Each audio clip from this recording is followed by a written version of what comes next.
ചില ഓർമ്മകൾക്ക് K. S. C ബസിന്റെ ഡീസൽ മണമാണ്. കാലം എത്ര കഴിഞ്ഞാലും മായാത്ത ഓർമ്മകൾ. അങ്ങനെയൊരു മൺസൂൺ കാലത്തെ യാത്രയാണ് മനസ്സിലേക്ക് ഓടിയെത്തുന്നത്. 8 വയസ്സുകാരിയായ ഞാൻ അമ്മയുടെ കൈകളിൽ തൂങ്ങി കോട്ടയം സ്റ്റാൻഡിൽ നിൽക്കുകയാണ്. ഇടയ്ക്കിടെ മഴച്ചാറ്റൽ മുഖത്തേക്ക് തട്ടുന്നുണ്ട്. ദൂരെ ഒരു ചുവന്ന ബസ് ഹോൺ മുഴക്കി വരുന്നു. അതായിരുന്നു ഞങ്ങളുടെ ആനവണ്ടി. ഒരു പ്രത്യേക താളത്തിൽ കിതച്ചുകൊണ്ട് അത് ഞങ്ങൾക്കരികിൽ നിന്നു.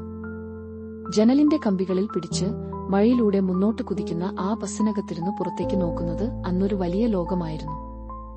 ഇടയ്ക്കിടെ കണ്ടക്ടർ മാമൻ കോട്ടയം, എറണാകുളം, തിരിയൂ എന്ന് നീട്ടി വിളിക്കും. ആ ശബ്ദത്തിന് പോലും ഒരു പ്രത്യേക ഈണമുണ്ടായിരുന്നു. സീറ്റിൽ ചാരിയിരുന്ന് മഴ ജനലിലൂടെ ഒലിച്ചിറങ്ങുന്നത് നോക്കി അമ്മയുടെ സാരിത്തുമ്പിന്റെ ഗന്ധത്തിൽ ഞാൻ ഉറങ്ങിപ്പോകും. ഉണരുമ്പോൾ ചിലപ്പോൾ വണ്ടി ഏതെങ്കിലും കുഗ്രാമത്തിലെ ചായക്കടയുടെ മുന്നിൽ നിർത്തിയിട്ടിട്ടുണ്ടാകും. അവിടുത്തെ ചൂടുള്ള പരിപ്പുവടയുടെയും ചായയുടെയും മണം, അതൊരു പ്രത്യേക സുഖമായിരുന്നു. ഇന്നും ഒരു കെ. എസ്.